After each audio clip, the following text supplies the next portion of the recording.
कैसे वर्क करता है। तो चलिए शुरू करते हैं आपका खूबसूरत से चैनल पर फिजिक्स के उस्ताद। रोटेशनल डायनामिक्स का हमारा सर्कुलर मोशन पार्ट कंप्लीट हो चुका था, ये यूट्यूब पर पूरा अवेलेबल है सर्कुलर मोशन पूरा। और रोटेशनल मोशन मैंने जूम पर शुरू किया था तो उसका स्टार्टिंग का थोड़ा सा मिसिंग होगा, आगे कंटिन्यू कर रहा हूँ। जिन बच्चों का छूटा है मैं अलग से वीडियो डाल दूंगा, ठीक है। तो चलिए शुरू करते हैं।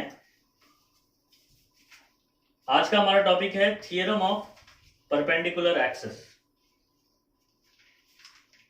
हो गए कितने लोग ज्वाइन हो गए अपने? तो अपने बच्चे ज्वाइन हो गए, ठीक है। तो थियरम ऑफ परपेंडिकुलर एक्सिस हमारा आज का टॉपिक है। थियरम ऑफ परपेंडिकुलर को मैं ऐसे लिख रहा हूं, ठीक है, परपेंडिकुलर एक्सिस। अब लास्ट टाइम यानी एक्चुअल में कल हमने जो जूम पे लाइव किया था उसमें हमने कंप्लीट कर चुके थियरम ऑफ पैरेलल एक्सिस, जो कि वेरी वेरी इंपॉर्टेंट है। सर बोलो। और इधर से भी लिख सकते हैं। लेफ्ट से ना? हाँ। कहाँ तक आ रहा है बोर्ड? यहाँ तक आ रहा है? और ये पूरा आ रहा है? हाँ, जितना ले सकते यहाँ से हाफ कर देता हूँ।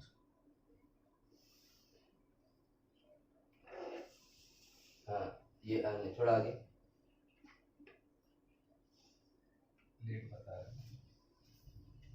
बराबर।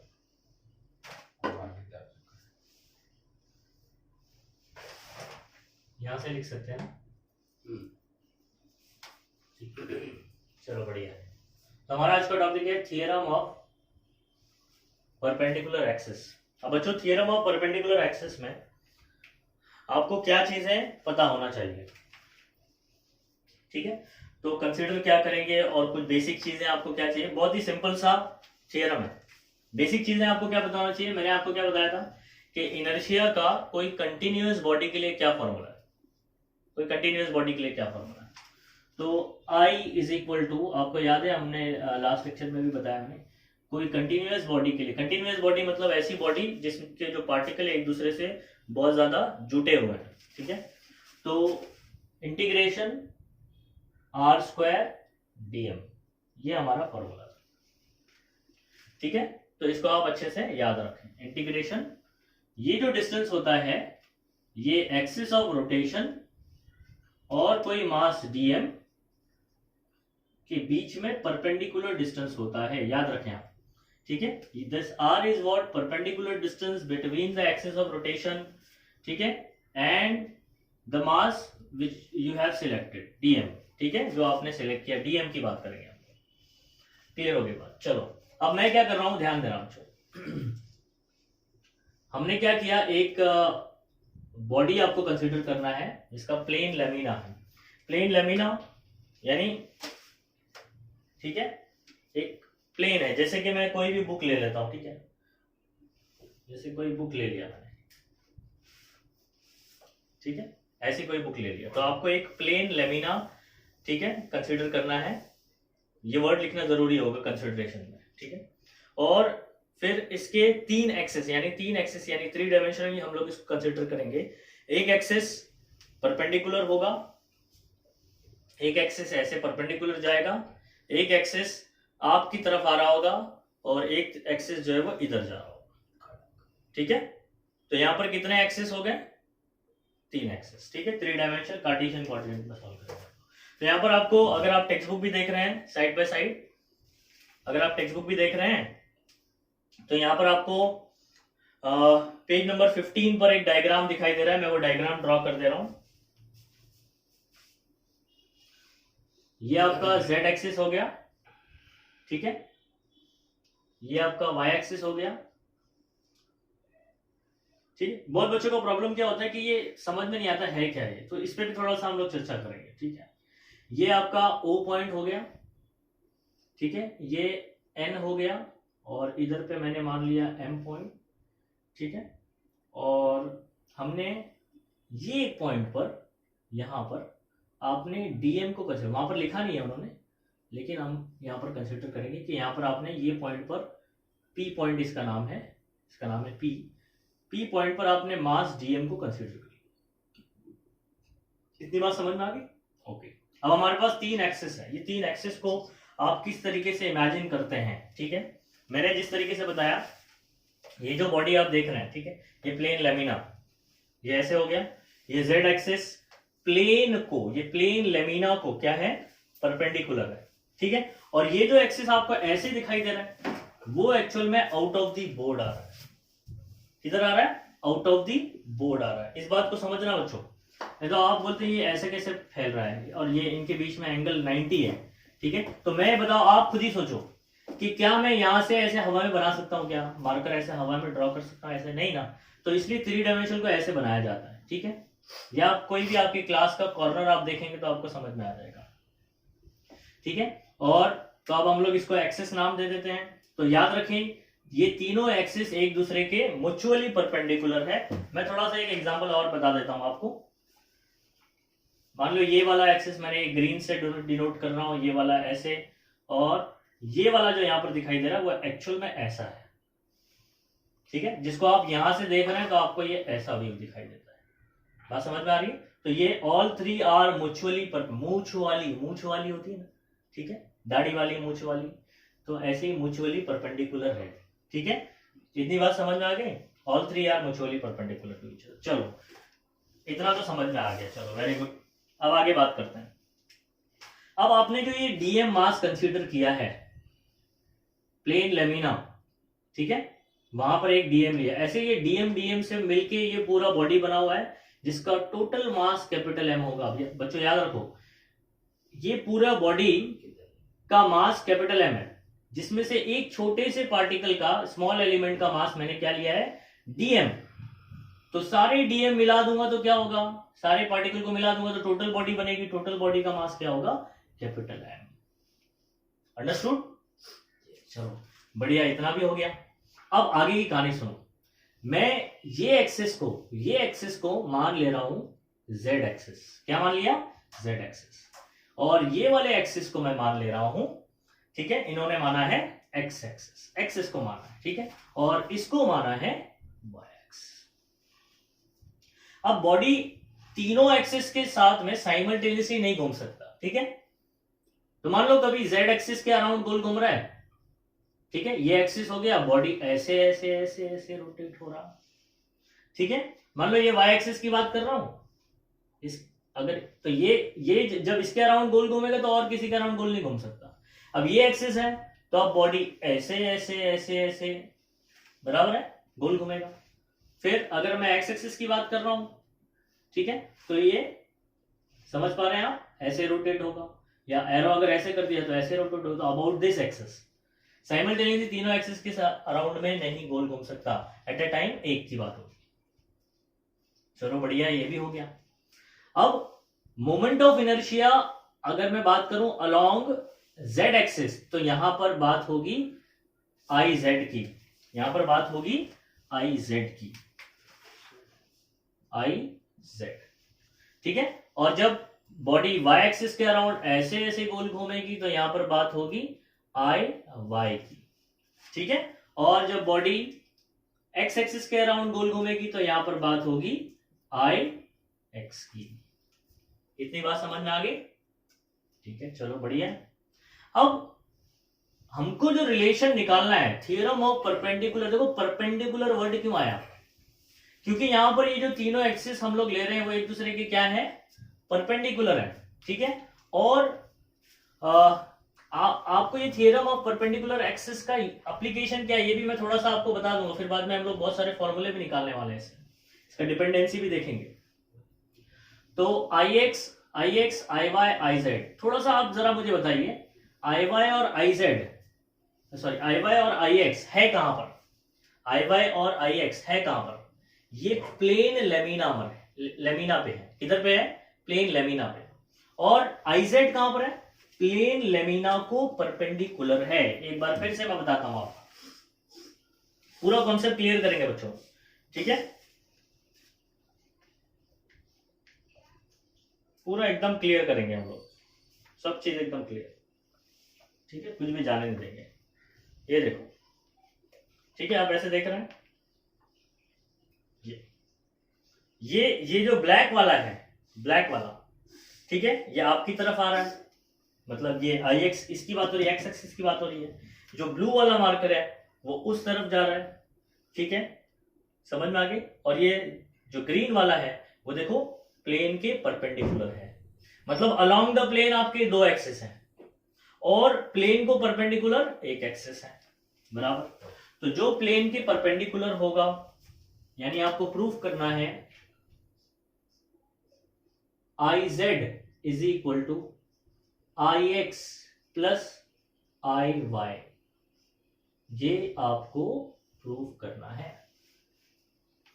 बोलो, इतनी बात तो समझ गई होगी, ठीक है। अब ये प्रूफ करना है आपको, I Z is equal to I X plus I Y.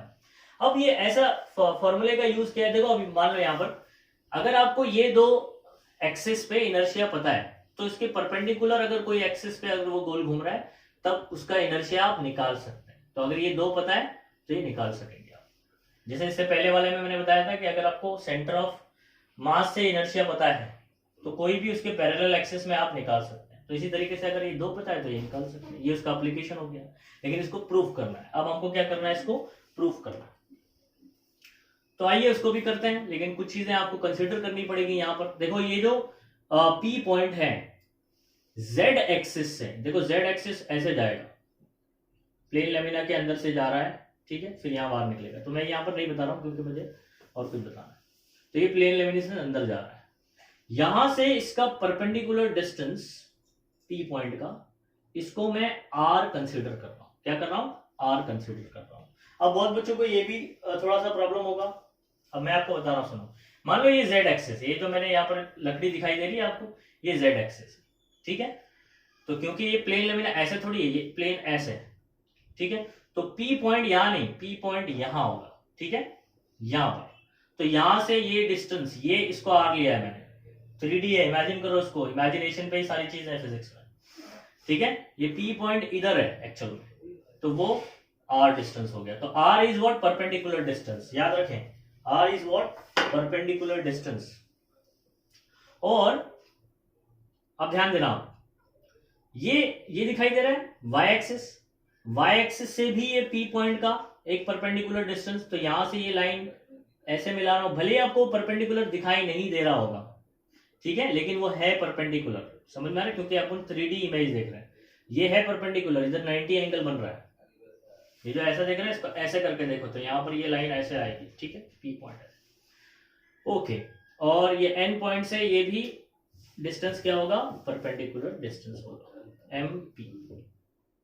लेकिन बच्चों बात जरा इधर ध्यान देते हैं, ये जो एनपी है, दिस एनपी, ये किसके पैरेलल है, एक्स एक्सिस के पैरेलल है। एनपी एक्स एक्सिस के पैरेलल है, इसलिए मैंने एन से पी का जो डिस्टेंस है उसको x कंसीडर किया है। क्या कंसीडर किया, ये सब चीज आपको ध्यान देना है। बच्चों को कंफ्यूजन होता है कि सर ये तो y एक्सिस से इसका डिस्टेंस है तो इसको x क्यों लिया, because this line is parallel to x axis. तो इसका जो वैल्यू है मैंने उसको, ये डिस्टेंस है उसको x मान लिया। अब ये जो आपको MP दिख रहा है, दिखाई दे रहा है MP, ठीक है, ये भी परपेंडिकुलर, ये 90 एंगल बना रहा है इसके साथ में, ठीक है। तो MP जो है it is also parallel to, it is parallel to y axis, y axis के पैरेलल है। तो इसको क्या लेना चाहिए बच्चों, y लेना चाहिए। क्या लेना चाहिए, y लेना चाहिए। क्लियर हो गई बात, ठीक है। अब y ले लिया तो m से p का जो डिस्टेंस है वो y ले लिया। अब हो रहा है, देखो सब चीजें हो जाएगी। अब मैं आपको बताता हूं फॉर्मूला बनाना, ठीक है। अब फॉर्मूला बनाना सिखा देता हूं मैं, तो हम लोग इजीली कर पाएंगे, कोई दिक्कत नहीं होने वाली।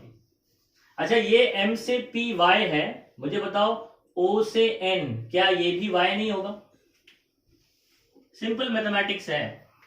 ये आपका क्या दिखाई दे रहा है, एक रेक्टेंगल दिखाई देगा ऐसे, अपन साइड व्यू देख रहे हैं, ठीक है। तो ये जितना होगा क्या ये भी उतना ही नहीं होगा। ये आपका क्या है, r है, ठीक है, ये आपका x है और ये एंगल 90 है। भले ही आपको दिखाई नहीं दे रहा है वहां पर, लेकिन है वो 90। यही चीज बच्चों को कंफ्यूजन होता है। तो यहां पर मैं ये वाला जो ट्रायंगल है इसको कुछ ऐसे बना देता हूं, ठीक है। तो ये 90 है, 90 के सामने r है, y x। अगर किसी को कोई कंफ्यूजन हो रहा है तो मैसेज कीजिए। अगर आपको नहीं समझ में आ रहा है तो मैसेज कीजिए, लाइव स्ट्रीम चल रहा है तो मतलब लाइव स्ट्रीम में, अभी ये ऑफलाइन जब हो जाएगा तो उसके बाद देखूंगा अगर मैसेज का रिप्लाई कर सकूँगा तो ठीक है। लेकिन अगर अभी किसी को डाउट है, नहीं समझ में आ रहा है तो बता दो, मैं अभी एक्सप्लेन कर दूंगा वापस। इतना समझ में आ गया? मतलब ये वाला जो ट्राइंगल है ये राइट एंगल ट्राइंगल है, इतनी बात हो गई। अब मैं आपको फॉर्मूला बनाना सिखा रहा हूँ। अगर मैं बात कर रहा हूँ जेड एक्सिस, किसकी बात कर रहा हूँ? Z axis. तो आई जेड का फॉर्मूला बनेगा I Z is equal to integration. अब आई जेड और ये जो डीएम है इसके बीच का परपेंडिकुलर डिस्टेंस तो आर है। कौन है? आर। तो परपेंडिकुलर डिस्टेंस आई जेड के लिए आर है तो आर स्क्वायर और साथ में डीएम, डीएम की बात कर रहे हैं हम, ठीक है। उसके बाद अगर मैं आई वाई की बात कर रहा हूं, आई वाई इंटीग्रेशन, ठीक है। अगर मैं आई वाई की बात कर रहा हूं तो ध्यान दो, एकदम इजीली कर सकते हैं आप लोग। आई वाई की बात करें तो डीएम और ये वाई एक्सिस के बीच का जो परपेंडिकुलर डिस्टेंस है वो आपका एक्स है, एक्स, ठीक है। तो आई वाई के लिए एक्स स्क्वायर डीएम बनेगा, अंडरस्टूड। और वैसे ही जब मैं आई एक्स की बात कर रहा हूं, ये एक्स एक्सिस और ये डीएम यानी पी पॉइंट पर जो डीएम है उसके बीच का परपेंडिकुलर डिस्टेंस वाई है, ठीक है। तो क्यों है अभी डायग्राम अगर आपको समझ में आ गया है, ठीक है। बहुत बच्चे रट्टा मान लेते हैं कि आई वाई है तो इधर एक्स लेना है और एक आई एक्स है तो इधर वाई लेना है, ठीक है। मतलब डायग्राम से मैंने आपको बता दिया कि किस तरीके से, ठीक है। डायग्राम से आपको बता दिया। अब यही बेसिक चीज आपकी लगने वाली है, यही बेसिक चीज लगने वाली है। और पाइथागोरस थ्योरम आता है, अभी लास्ट डेरिवेशन में भी पाइथागोरस इस्तेमाल किया। पाइथागोरस थ्योरम क्या होता है? 90 के सामने वाले का स्क्वायर इज इक्वल टू बाकी दोनों जो एडजेसेंट्स हैं उसके स्क्वायर का सम होता है, ठीक है। जैसे यहाँ पर अगर पाइथागोरस थ्योरम लगाएं तो हो जाएगा R square is equal to, ठीक है, X square plus Y square या Y square plus X square, whatever, ठीक है, कुछ भी बोल सकते हैं, कोई इशू नहीं। चलिए, अंडरस्टूड। चलो अब क्या करेंगे, मैंने आपको पूरी बेसिक बता दी, इसकी पूरा बेसिक बता दिया, ठीक है। अब क्या करेंगे हम लोग, कंसीडर क्या करना है, ठीक है, और उसके बाद मैथमेटिकल स्टेप कितना लिखे ताकि ये पूरा हो जाएगा। बताओ एकदम पिद्दा सा, एकदम छोटू सा, नन्नू सा डेरिवेशन है, ठीक है। तो चलो आ जाओ कर लें consideration according to text book. देखता हूँ अगर अच्छा दिया रहेगा तो उसके हिसाब से बताता हूँ, नहीं तो हम लोग अपन खुद ही कंसिडर कर सकते हैं, ठीक है।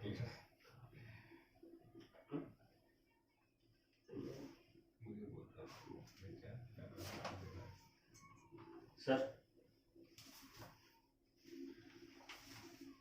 ठीक है, तो पेज नंबर हम लोग हैं 15 पर।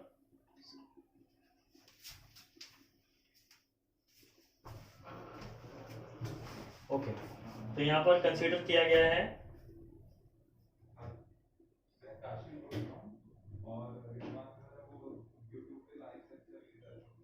ठीक है, चलो कंसीडर कर लेते हैं।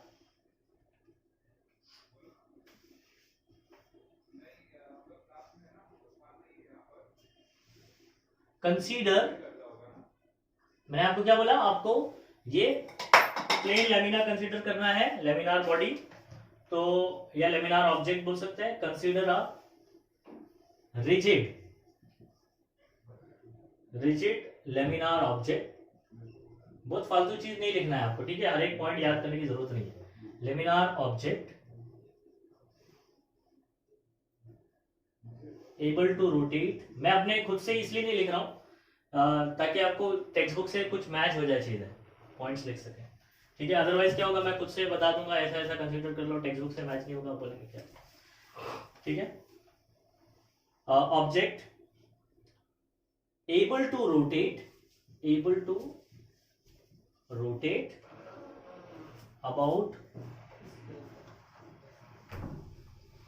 3, मैंने आपको बोला था ना म्यूचुअली, ठीक है, एक दूसरे पे परपेंडिकुलर होना चाहिए। तो mutually perpendicular X Y and Z, X Y and Z, ठीक है, इतना कर लो और बाकी का पॉइंट मैं आपको बता रहा हूं, ठीक है। अब यहां पर आ जाओ, सेकेंड पॉइंट क्या लिखेंगे हम लोग, सेकेंड पॉइंट लिखते हैं,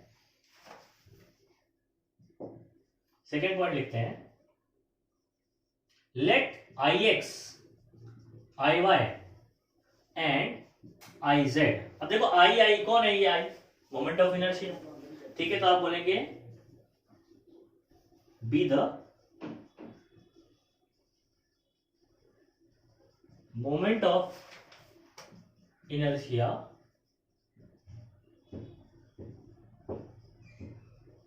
about an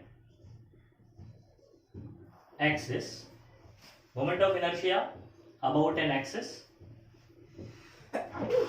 x, y and z respectively,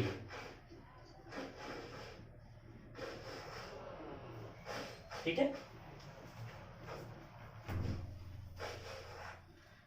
और उसके बाद ये डिस्टेंस आप बोल सकते हैं इसके बारे में अगर आप बोलना चाहें, ठीक है, या मैं डायरेक्ट मैथमेटिकल स्टेप भी बता सकता हूं, यहां पर थोड़ा सा लिख दो, ठीक है। लेट आपके r क्या है, परपेंडिकुलर डिस्टेंस, ठीक है, ऑफ पॉइंट P या DM फ्रॉम z एक्सिस, तो let r be the perpendicular distance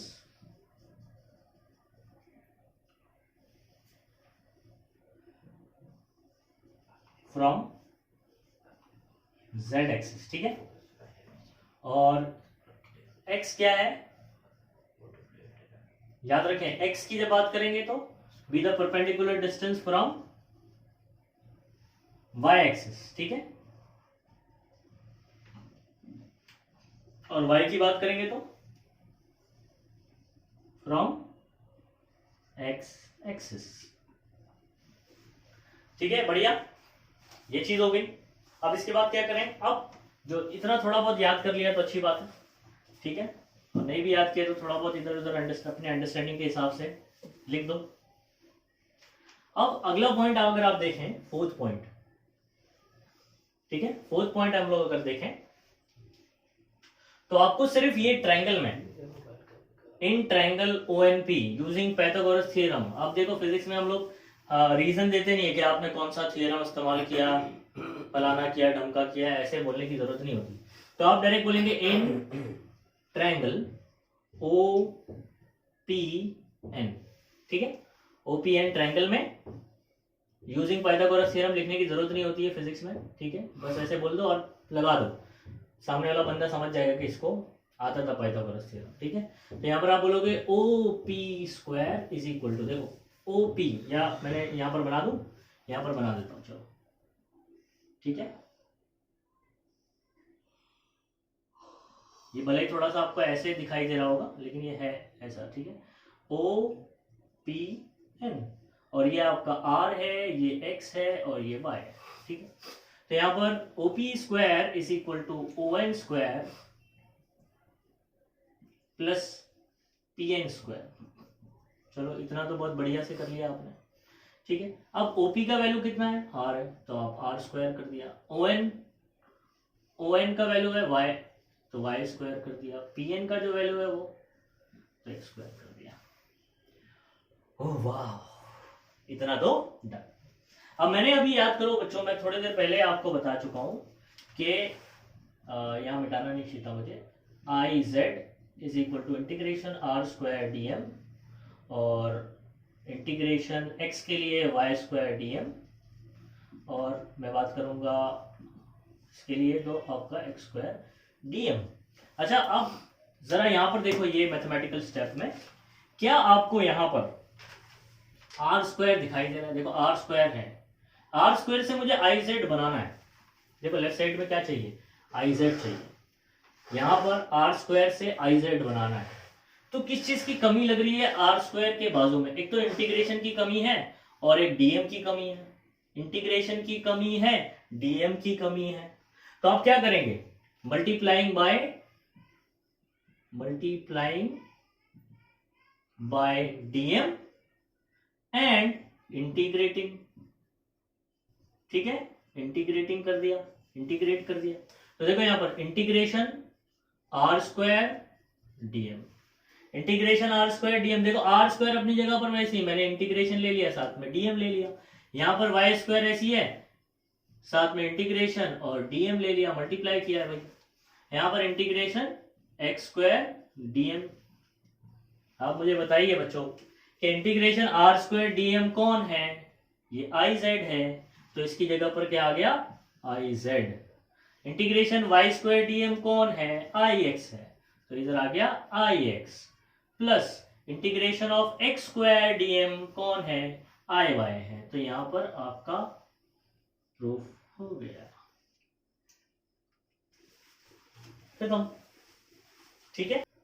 मतलब एल और पी में रिलेशन, लीनियर मोमेंटम और एंगुलर मोमेंटम, कुछ बेसिक चीजें देख लेते हैं, ठीक है। उसके बाद हम लोग डेरिवेशन शुरू करेंगे, ठीक है।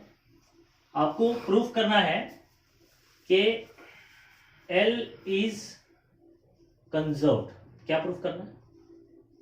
बोले सर एल इज कंजर्व्ड मतलब क्या? इसका मतलब एल इज कांस्टेंट, इसका मतलब L is not changing, L आपका चेंज नहीं होगा। जैसे हमेशा ना आपको बैलेट डांसर की बात करेगा, बैलेट डांसर की बात करेगा। बैलेट डांसर वो जो टो पे, मालूम है ना, अपने पैर के अंगूठे पे ऐसा गोल घूमती है, ठीक है, या घूमता है कोई अगर लड़का है तो, ठीक है। तो या हाथ कभी फोल्ड करके घूमती है, कभी हाथ फैला के गोल घूमती है, ठीक है। तो आपको क्वेश्चन इसी पे आएगा कि जब आर्म्स उसके यानी हाथ, ठीक है, फोल्ड करती है तो मतलब इनर्शिया इतना था, ओमेगा इतना था। फिर वो हाथ आउट स्ट्रेच करती है तो ओमेगा इतना हो गया, तो आई कितना होगा? समझ में आ गया? तो इस तरीके से ऐसा कुछ क्वेश्चन बनेगा, तो वो इसी के बेस्ड होगा। तो आप याद रखें, बैलेट डांसर पे कोई क्वेश्चन अगर आपको आ रहा है, यानी वो कंजर्वेशन ऑफ एंगुलर मोमेंटम से पूछा जाएगा। आपको समझ में आ रहा है? तो चलो बात करते हैं, एल इज कंजर्व्ड या एल इज कांस्टेंट आपको प्रूफ करना है, ठीक है। अब ये प्रूफ करने के लिए कुछ बेसिक चीजें आपको पता होना चाहिए। जैसे मैंने आपको एक फॉर्मूला बताया था, लव इज इक्वल टू प्यार। क्या फॉर्मूला बताया था? मतलब एल और पी का जो रिलेशन है वो इस तरीके से, L is equal to P R, love is equal to P R. समझ में आ गया? तो ये फॉर्मूला हमको पता ही है, मैंने लास्ट लेक्चर में भी आपको दिया है। तो जिन्होंने वो मिस किया है तो उसके लिए मैं अलग से डाल दूंगा, क्योंकि वो यूट्यूब पर नहीं था तो रिकॉर्ड हो जाता। तो यहाँ पर इसका वेक्टर फॉर्म जो है वो कुछ इस तरीके से, L bar is equal to R bar, ये आगे पीछे होता है, R bar cross P bar, ठीक है। अब इसमें बहुत ज्यादा डिस्कशन नहीं करूंगा मैं, ठीक है। Cross product of two vector, ये दोनों वेक्टर के परपेंडिकुलर होता है, ये क्लियर हो गई बात, ठीक है। अब इसमें बहुत ज्यादा चर्चा नहीं कर रहा हूँ, ये फॉर्मूला आप याद कर लें। क्या है? L bar is equal to, याद करने का तरीका बता दिया, वेक्टर फॉर्म बता दिया, ठीक है। L bar is equal to R bar, क्योंकि इसको सिर्फ डिस्कस करना मतलब 1 घंटा और लगाना। समझ में आ गया? तो बहुत लोग ने हो सकता है वीडियो बनाया होगा इसके ऊपर, तो आप यूट्यूब पर सर्च करें angular momentum, understanding of angular momentum या कॉन्सेप्ट ऑफ एंगुलर मोमेंटम, तो आपको और डिटेल में समझ में आ जाएगा। खैर, ये फॉर्मूला आपको याद होना चाहिए। अगर ये फॉर्मूला याद है, और कुछ डेरिवेटिव के फॉर्मूले आपको पता होना चाहिए। डेरिवेटिव का formula u into V rule आपको पता होना चाहिए, ठीक है। जैसे u इंटू वी, ठीक है, इसका आप अगर डेरिवेटिव ले रहे हैं, u इंटू वी रूल, ठीक है, तो फॉर्मूला क्या होता है? डेरिवेटिव ऑफ दिस, ठीक है। जैसे विद रिस्पेक्ट टू मैं t कर दे रहा हूँ, u इंटू वी, ऐसे कुछ कर ले रहा हूँ, तो यहां पर क्या हो जाएगा? u into derivative of v, ठीक है, फिर प्लस साइन यूज होता है, ठीक है। उसके बाद आप दूसरे वाले को ऐसे ही रखोगे और फिर पहले वाले का डेरिवेटिव लोगे, कुछ भी आगे पीछे कर सकते हो क्योंकि बीच में प्लस साइन है, ठीक है। तो आपको ये पता होना चाहिए u इंटू, लेकिन ये तो मैंने जो बीच में इंटू लिखा वो एक नॉर्मल मल्टीप्लीकेशन या डॉट है जिसमें आगे पीछे कर सकते हैं। जो हमारा यहाँ पर आने वाला है वो क्रॉस प्रोडक्ट। अब एक चीज याद रखना, स्केलर प्रोडक्ट और वेक्टर प्रोडक्ट, वेक्टर प्रोडक्ट किसको बोलते हैं? जिसमें क्रॉस प्रोडक्ट होता है। तो हमने जो क्रॉस प्रोडक्ट आप देख रहे हैं, क्रॉस प्रोडक्ट में कभी भी आप आगे पीछे नहीं लिख सकते। मतलब R bar cross P bar is not equal to P bar cross R bar. क्या ये इक्वल है? आप बताइए मुझे। ये कभी भी इक्वल नहीं हो सकता। आर बार क्रॉस पी मतलब आर से पी की तरफ चल रहे हैं, और पी बार क्रॉस मतलब पी से आर की तरफ। देखो अगर मैं मान ले रहा हूं कि ये मेरा ये ब्लैक वाला मार्कर आर है और ये आपका पी है, तो आर क्रॉस पी, तो आर से अगर पी की तरफ जाते तो अंगूठा इस तरफ आता है, तो एल बार का डायरेक्शन इधर आएगा। लेकिन पी से अगर आप आर की तरफ पी क्रॉस आर करते हैं तो अंगूठा किधर जा रहा है, ये बोलते हैं राइट हैंड स्क्रू रूल कहा जाता है इसको। ठीक है, 11th के अभी लेक्चर हम लोग शुरू करेंगे तो उसमें मैं डिटेल में बताऊंगा वेक्टर प्रोडक्ट को, मतलब किस तरीके से आप उसमें रूल लगाते हैं। खैर आपको याद रखना है कि ये इक्वल नहीं होता है। ठीक है, अगर इसको इक्वल करना है तो आपको यहाँ पर माइनस साइन लगाना पड़ेगा, माइनस साइन लगाए तो इक्वल। तो आप याद रखिए क्रॉस प्रोडक्ट में हम लोग आगे पीछे नहीं लिख सकते, अगर लिखना है तो आपको वहां माइनस साइन लिखना पड़ेगा। तो आपका मैंने दो बेसिक चीज बताया, एक ये फॉर्मूला पता होना चाहिए, यू इंटू वी रूल पता होना चाहिए, क्रॉस प्रोडक्ट में आगे पीछे नहीं करते ये पता होना चाहिए। ठीक है, और भी कुछ बेसिक चीजें हैं मैं करते करते आपको बताऊंगा। अब देखो इसको प्रूफ कैसे करेंगे हम लोग, इस बात को समझ। ठीक है, चलो शुरू करते हैं। हमको सवाल क्या पूछा जाएगा उस पर भी थोड़ा सा चर्चा करते हैं। सवाल आपको पूछा जाएगा, ठीक है, show that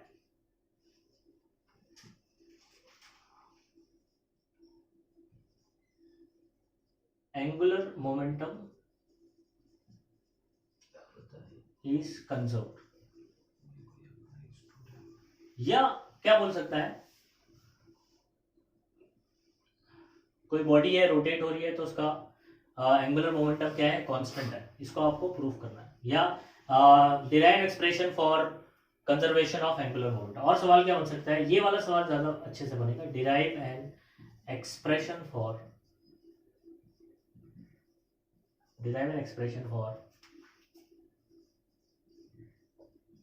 conservation of angular momentum. ठीक है, तो इस तरीके से सवाल बन जाएगा आपका। ओके, तो याद रखें ये आपका कुछ सवाल बन जाएगा, ये कुछ ऐसे सवाल बन जाएगा। अब इसको शो कैसे करें, ठीक है, कैसे आप प्रूफ करेंगे इसको। इसमें कुछ डायग्राम वगैरह बनाने की जरूरत नहीं है आपको, बताना सिर्फ मैथमेटिकल पार्ट आपको आना चाहिए। मैथ थोड़ा बहुत भी अगर आपको आता है तो आप इजीली इसको सॉल्व कर पाएंगे। तो आइए करते हैं। अब आपको पहले से एक चीज पता होना चाहिए, जैसे मैंने बोला L bar is equal to what, R bar cross P bar. तो आप बोलेंगे पहले पॉइंट में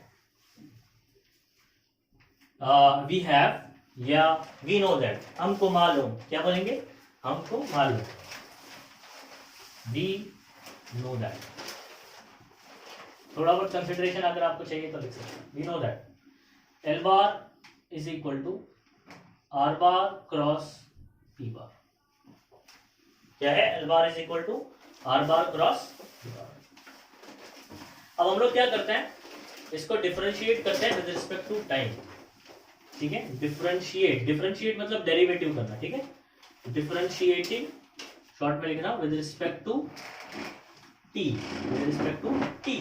differentiating with respect to T. अब ऐसे करने पर क्या होगा बच्चों, देखो डिफरेंशिएट यानी डेरिवेटिव। ठीक है, तो ये एल बार अपनी जगह पर वैसी है, इसके साथ में डी बाई डी टी क्या लग जाएगा, डी बाई डी टी। ये डेरिवेटिव बता रहा है आपको विद रिस्पेक्ट टू टी, तो डी बाई डी टी आ जाएगा। ठीक है, और लेफ्ट में आया तो राइट में भी आएगा, तो D by D T of are bar cross P bar, are bar cross P बार।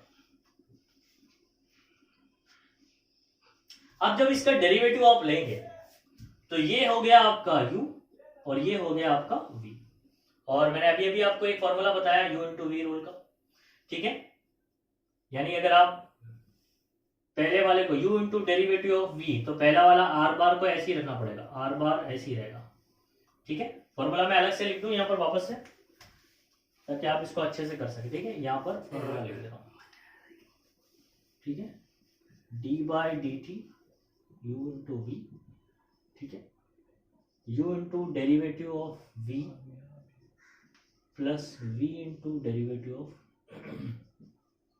इसमें और इसमें थोड़ा सा डिफरेंस होगा, मैं आपको बताऊंगा क्यों आया वो, क्योंकि यहाँ पर क्रॉस प्रोडक्ट है, इसलिए थोड़ा सा ध्यान रखना है आपको, नहीं तो वो मैथमेटिकल स्टेप गलत हो जाएगा। तो u इंटू डेरिवेटिव, तो क्रॉस लिख दिया, फिर क्रॉस है बीच में, डेरिवेटिव ऑफ p यानी p के साथ में d बाई डी टी लगा।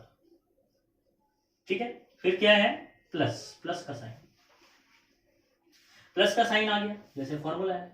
फिर v ऐसे ही रहेगा और इसके साथ डेरिवेटिव रहेगा, लेकिन आपको मैंने बोला कि क्रॉस प्रोडक्ट में हम लोग इसको आगे पीछे नहीं लिख सकते, तो p बार जहां था वहीं रहेगा, p बार जहां था वहीं रहेगा, बस आपको डेरिवेटिव एक बार इसके साथ लगाया, एक बार इसके साथ लगा दो, dr बाय dt। वाह क्या बात है, समझ में आ गया। तो यहां पर थोड़ा सा आप ध्यान देना ये स्टेप में कि p बार इनका पोजीशन हिलना नहीं चाहिए, क्योंकि बीच में क्रॉस प्रोडक्ट है। अगर आपने इसको पहले लिख दिया इसको बाद में लिखा तो फिर माइनस साइन लिखना पड़ेगा, तो क्यों ऐसे कर रहे हो, ठीक है, थोड़ा सा ध्यान देना रीजन। अब आगे सुनो, ये जो आपको दिखाई पड़ रहा है dp बाय dt, ठीक है, this is what rate of change of momentum. p क्या है, मोमेंटम है, ठीक है, it is changing with respect to time, तो rate of change of momentum. अब आप याद करो कि न्यूटन सेकेंड लॉ क्या है, न्यूटन सेकेंड लॉ क्या है, यही है dp बाई dt, ठीक है, change in momentum per unit time, ठीक है, या द रेट ऑफ, रेट बोला यानी डिवाइड बाय टाइम, ठीक है, तो rate of change of momentum is what, equal to applied force. ये सेकेंड लॉ बताता है हमको, न्यूटन का सेकेंड लॉ। तो ये बेसिकली फोर्स के बराबर होगा, किसके बराबर होगा, फोर्स के बराबर। याद रखो मैंने बोला ना कि आगे और भी चीजें फॉर्मूले लगेंगे, तो dp by dt is equal to f, ठीक है। तो यहां पर आगे बात करते हैं, is equal to r bar cross, cross ऐसी है, dp by dt is equal to, ठीक है, f according to Newton second law, dp by dt, ठीक है। यहां पर मैं लिख देता हूं since dp bar by dt is equal to f bar, ठीक है, यहां पर सिंस करके लिख दिया, और भी सिंस करके कुछ पुट करना है इसलिए मैंने अभी ब्रैकेट ओपन रखा है। यहां पर आ जाएगा f बार, फिर प्लस का साइन है, dr बाई dt, r जो है एक पोजीशन वेक्टर है, r क्या है, पोजीशन वेक्टर है, ठीक है, position vector with respect to time, position कैसे बिहेव करता है, as a distance, as a displacement, तो उसका जब विद रिस्पेक्ट टू टाइम करते हैं तो वेलोसिटी का फॉर्मूला यानी dr by dt is what, v, dr by dt is what, v, तो dr by dt is what, v बार हो गया। क्रॉस, अच्छा आपको p का फॉर्मूला पता है, p is equal to mv, p is equal, तो यहां पर मैं पहले लिख देता हूं कि मैंने पुट क्या किया, dr bar by dt is equal to v bar कर दिया, ठीक है, और p बार की जगह पर मैं पुट करने वाला हूं, p का फॉर्मूला बेसिक फॉर्मूला mv, तो mv बार वेक्टर फॉर्म में लिखा था। अब आगे की कहानी, mv बार, ठीक है, इतना हो गया। अब चलो आगे बात करते हैं, और भी बात करेंगे। ये जो r bar cross f bar है, r bar cross f bar, tau फरार, लास्ट लेक्चर में बात हुई थी, tau is equal to fr, ये वेक्टर फॉर्म में ये कैसा रहता है, r bar cross f bar, ठीक है, टाउ फरार फॉर्मूला याद कहता है fr, लेकिन ये वेक्टर फॉर्म में ये भी कैसा रहता है, r पहले रहता है बाद में ये रहता है, तो मतलब r bar cross f bar is what, tau, तो यहां पर क्या पुट कर दूंगा मैं, टाउ बार प्लस, अच्छा m जो है, देखो ये मल्टीप्लीकेशन में, और m यहाँ पर स्केलर है, जो क्रॉस प्रोडक्ट होता है बेसिकली वो वेक्टर वेक्टर के बीच में होगा, तो ये बीच में m क्या कर रहा है, सब मल्टीप्लीकेशन में m स्केलर है, तो m को साइड में कर देता हूँ। अब जो क्रॉस प्रोडक्ट है वो किसके बीच में होता है, सिर्फ वेक्टर के बीच में होता है, क्रॉस या डॉट, ठीक है, तो यहाँ पर स्केलर क्या कर रहा है, स्केलर को साइड में कर दिया, m को साइड में कर दिया, अब जो है v बार क्रॉस v बार, इतना हो गया। अब ये बहुत इंपॉर्टेंट स्टेप है, ठीक है, टाउ बार प्लस m इंटू, इसका वैल्यू क्या होगा, cross product of the same vector. आओ बात करते हैं, समझो ये v बार है, v बार का डायरेक्शन ये है, ठीक है, और उसका उसी के साथ में क्रॉस प्रोडक्ट, तो मैं आपको जरा एक्सप्लेन करता हूं, v बार क्रॉस v बार, दिखाई दे रहा है आपको, यहां पर बड़ा लिख देता हूं थोड़ा सा, v बार क्रॉस v बार, क्रॉस हटता है तो साइन आता है, क्रॉस हटता है तो साइन आता है, क्रॉस हटता है तो साइन आता है, डॉट हटता है तो कॉस आता है, याद कर लो उसको, क्रॉस हटाया यहां से तो ये वेक्टर भी हट जाएगा यहां से, v इंटू वी स्क्वायर हो जाएगा, क्रॉस हटने पे आ जाएगा साइन थीटा। अब मुझे बताओ v का, v के साथ में एंगल, अच्छा v का v के साथ में देखो यहां पर v बार क्रॉस v बार, v बार क्रॉस v बार, v स्क्वायर साइन थीटा होगा, क्रॉस हटा तो साइन आया, क्रॉस जब हटता है तो ये बार को भी ले जाता है, v इंटू वी क्या हो गया, v स्क्वायर साइन थीटा। ठीक है, अब आगे बात सुनो, v ये भी v है और ये भी मतलब खुद के साथ में, अब एंगल बताओ कितना होगा, खुद का ये भी v है ये भी v है, दोनों के बीच में एंगल कितना है बताइए, एंगल है 0, एंगल कितना है 0, तो आप थीटा की जगह पर यानी ये दोनों के बीच में जो थीटा है वो 0 है, v स्क्वायर साइन 0, साइन 0 क्या होता है, साइन 0 तो आपका हीरो होता है, 0 ही तो होता है, साइन 0 0, तो v स्क्वायर और ये इंटू 0, तो इसकी कहानी खत्म, 0 क्या बोलता है, हमसे जो टकराएगा मिट्टी में मिल जाएगा या चूर चूर हो जाएगा, तो यहाँ पर v बार क्रॉस v बार ये हो गया आपका 0। ठीक है, तो यहाँ पर टाउ बार प्लस m इंटू 0 0, मतलब बचा आपका सिर्फ टाउ, क्या बचा टाउ। और लेफ्ट साइड में क्या चल रहा था बताओ, लेफ्ट साइड में आपका dl बाई dt क्या चल रहा है, dl बाई dt चल रहा है, तो dl बार बाई dt, इतना समझा। अभी प्रूफ नहीं हुआ है बच्चों, अभी प्रूफ नहीं हुआ है। ठीक है, ये साइड में रहने देता हूं मैं, अभी ये साइड में रहने देता हूं। ठीक है, अब समझो कोई बैलेट डांसर गोल घूम रही है, बैलेट डांसर गोल घूम रही है, पहले ठीक है आर्म्स, पहले आर्म्स फोल्डेड, ठीक है गोल घूम रही है, फिर आर्म्स को आउटस्ट्रेच कर दिया और बाहर से कोई इस पे टॉर्क अप्लाई नहीं कर रहा, क्या नहीं कर रहा, external torque, this torque is what, rotational force, बाहर से उसको कोई ऐसे ऐसे चल गोल घूम ऐसा नहीं कर रहा कोई, समझ में आ रहा है, कोई इसको एक्सटर्नल टॉर्क नहीं लगा रहा। If the external torque is 0, if the external torque is 0, if the external torque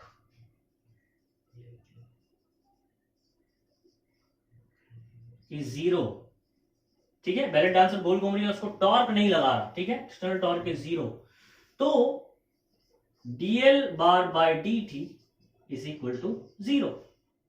अब ये समझ में आ गया, अगर टॉर्क नहीं लग रहा, कंडीशन L कांस्टेंट होने के लिए टॉर्क नहीं लग रहा, अगर टॉर्क नहीं लग रहा तो ये dl by dt is equal to 0। अब मुझे बताओ किसी भी चीज का डेरिवेटिव 0 कब आता है, किसी भी क्वांटिटी का डेरिवेटिव 0 कब आता है, जब वो कांस्टेंट हो।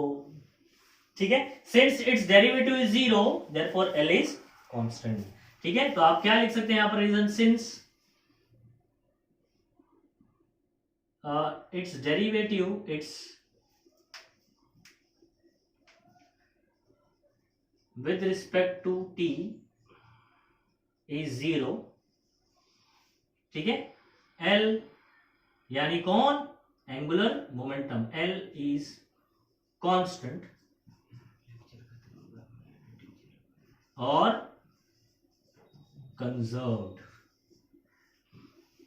ठीक है, क्लियर हो गई बात, इसका स्क्रीनशॉट ले लो, और भी थोड़ी कुछ चीज एक्सप्लेन करता हूं, एक मरतबा जरा आप स्क्रीनशॉट ले लो इसका।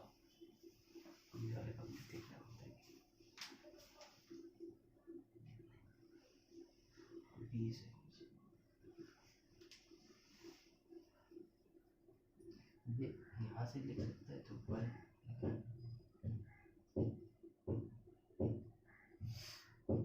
और ऊपर भी लिख सकता है,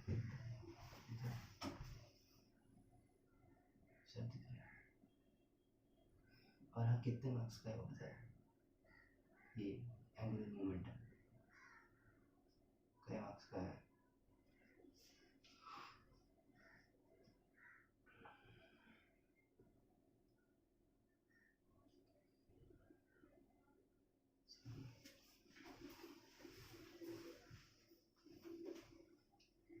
ठीक है, कुछ बच्चों का मैसेज आ रहा है, मैं इसको रिप्लाई करता हूं, क्योंकि वही आगे का जो मेरा कॉन्सेप्ट है जो मैं आगे पढ़ाने वाला हूँ वो उसी बेस्ड है ना। किसी बच्चे ने पूछा है कि वेलोसिटी कब ज़्यादा रहेगा कम रहेगा, तो मैं इसका एक वीडियो तो वीडियो तो आपको शेयर नहीं कर सकता। ठीक है, मैं एक्सप्लेन करता हूँ उसको, यहाँ मिटा देता हूँ। ठीक है, स्क्रीनशॉट ले लिया होगा आपने। और किसी बच्चे ने पूछा कि कितने मार्क्स का आएगा, तो ये 3 मार्क के लिए आपको एग्जाम में, बोर्ड एग्जाम में पूछा जा सकता है। ठीक है, 3 मार्क का डेरिवेशन है इस, ये फॉर्मूला बेस्ड, मतलब इसका कॉन्सेप्ट जो 3 मार्क के न्यूमेरिकल में भी आ सकता है। अब सुनिए, हम लोग बात कर रहे हैं, कोई बैलेट डांसर की बात कर रहे हैं। अब यही सिचुएशन कुछ और भी लग सकती है, जरूरी नहीं ballot dancer. Ballot dancer favourite हो गया, समझे, बैलेट डांसर पे क्वेश्चन बनता है। अब सिचुएशन समझ लीजिए, ड्रॉ भी कर लेना आप, बैलेट डांसर एग्जांपल कर लेना इसका। ठीक है, एग्जांपल बैलेट डांसर। अब यहां पर मैं एक लड़की बनाने वाला हूं, बैलेट डांसर। ठीक है,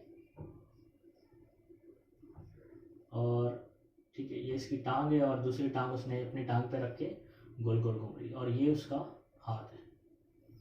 ठीक है, आर्म्स आउटस्ट्रेच, आर्म्स आउटस्ट्रेच, और ये गोल गोल घूम रही है। ठीक है, ये इसका एक्सिस है, इसके अराउंड ये गोल घूम रही है। और दूसरा यहां पर लिख देता हूं, आर्म्स आउटस्ट्रेच्ड। ठीक है, और दूसरी पुर्गी मैं यहां पर बना रहा हूं ऐसे, वही पुर्गी है, पुर्गी वही है बाबा। ठीक है, ये क्या है, ऐसे एक पैर पे गोल घूम रही है, इधर दिखाई नहीं देगा आपको। ठीक है, तो यहाँ पर हाँ, आर्म्स आउटस्ट्रेच, ये आउटस्ट्रेच हो गया। अब ये आर्म्स फोल्डेड, अब आर्म्स ऐसे कर लिए। ठीक है, और एक पैर को दूसरे के पैर पे ऐसा रख के गोल घूम रही है। तो यहाँ पर सिचुएशन समझ में भी होगी आपको, ये इसका एक्सेस है, ऐसे गोल घूम रही है। अब दोनों सिचुएशन में आपको क्या चीज ध्यान रखना है, इधर पे आर्म्स फोल्डेड। ठीक है, आर्म्स फोल्डेड। अब आर्म्स आउटस्ट्रेच की अगर बात करें, ठीक है, आर्म्स आउटस्ट्रेच, तो जब हाथ बाहर होगा, ठीक है, हाथ बाहर होगा, तो इनर्शिया का फॉर्मूला आपको याद करो। इनर्शिया का फॉर्मूला क्या होता है, मास इनटू परपेंडिकुलर डिस्टेंस। ठीक है, मास इनटू परपेंडिकुलर डिस्टेंस। अब जब हाथ बाहर की तरफ होगा, तो देखो आप खुद ही सोचो, जो मेरा मास है, जो मतलब पूरे बॉडी का जो मास है, वो एक्सिस से दूर जा रहा है। नजदीक है तो डिस्टेंस कम, ठीक है, और दूर है तो हमारे बॉडी का जो कुछ मास है वो किधर जा रहा है, बाहर की तरफ जा रहा है। ठीक है, तो ये डिस्टेंस बढ़ जा रहा है, क्योंकि ये समेशन होता है ना, यहाँ पर समेशन MI/RI। ठीक है, I goes to 1 to n। हम लोग बहुत सारे ऐसे मास ले रहे हैं यहाँ पर पूरे बॉडी का, तो कुछ बॉडी का मास जो है वो किधर जा रहा है, बाहर की तरफ जा रहा है, आउटस्ट्रेच। ठीक है, बाहर आउटस्ट्रेच कंडीशन में, तो ये बढ़ जा रहा है। अब ये बढ़ा तो ये क्या होगा, बढ़ेगा। ठीक है, R अगर आपका ज्यादा है तो I भी ज्यादा होगा। ये सिचुएशन में, ये सिचुएशन में आर्म्स फोल्डेड, मास क्या हो गया एक्सिस के नजदीक, तो R हो जाएगा कम, तो I भी हो जाएगा कम। यानी आपको ये बात समझ में आ गई कि ये सिचुएशन में आपका I और ये सिचुएशन में आपका I की अगर बात करूं, ठीक है, इसको मैं मान लेता हूं ना, ये सिचुएशन 1 है और ये सिचुएशन 2। तो यहां पर जो इनर्शिया होगा वो I1 होगा और यहां पर क्या होगा, I2 होगा। ठीक है, तो मैंने आपको क्या बोला, I यहां पर ये सिचुएशन में क्या होगा, क्योंकि R ज्यादा होगा, डिस्टेंस एक्सिस से ज्यादा होगा, तो I1 will be greater than I2। इतनी बात समझ में आ गई। अब दूसरी बात करते हैं, जब आप खुद ही इसको इमेजिन करेंगे, अगर आप जब आर्म्स बार ये आउटस्ट्रेच करेगा और गोल घूमेगी वो लड़की, तो उसकी वेलोसिटी क्या होगी, गोल घूमने की स्पीड आपको कम दिखाई देगी। ठीक है, मैं यूट्यूब में मैं सोच रहा हूँ कि यहाँ इसके डिस्क्रिप्शन में आपको एक लिंक दूंगा, ठीक है, वीडियो का, आप जाके उसको देखो।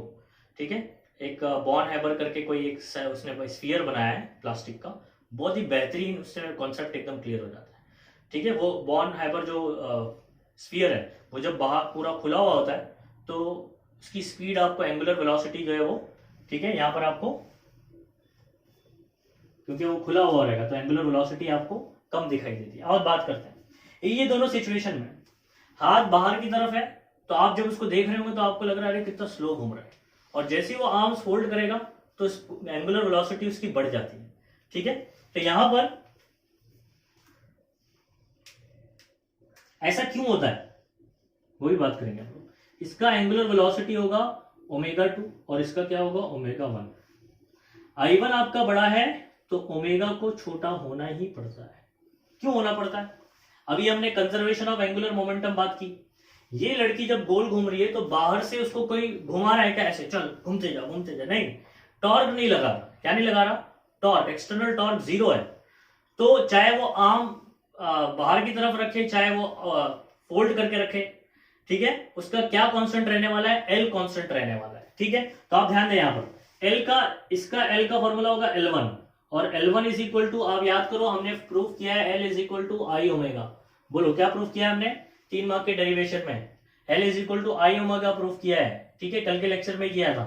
तो L1 is equal to I1 omega 1 और यहां पर L2 is equal to I2 omega 2 और ये दोनों एक दूसरे के बराबर बराबर होने के लिए कंडीशन क्या है? L1 और L2, आप चाहते हैं कि L1 और L2 दोनों एक दूसरे के बराबर बराबर हो।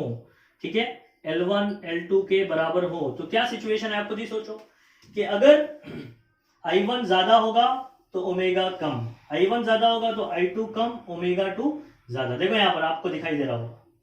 ठीक है, कौन सा कॉन्सेप्ट है?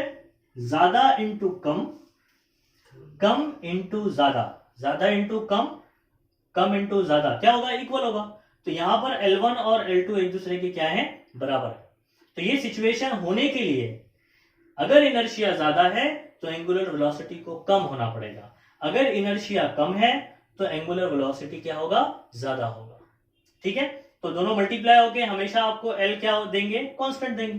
तो वही तो डेरिवेशन है, L इज कंजर्व, कि अगर उसको एक्सटर्नल टॉर्क हमने नहीं दिया, एक्सटर्नल टॉर्क अगर हमने नहीं दे रहे हैं तो चाहे वो आर्म्स फोल्डेड करे या आउटस्ट्रेच करके रखे, एंगुलर मोमेंटम क्या होगा? कंजर्व्ड होगा।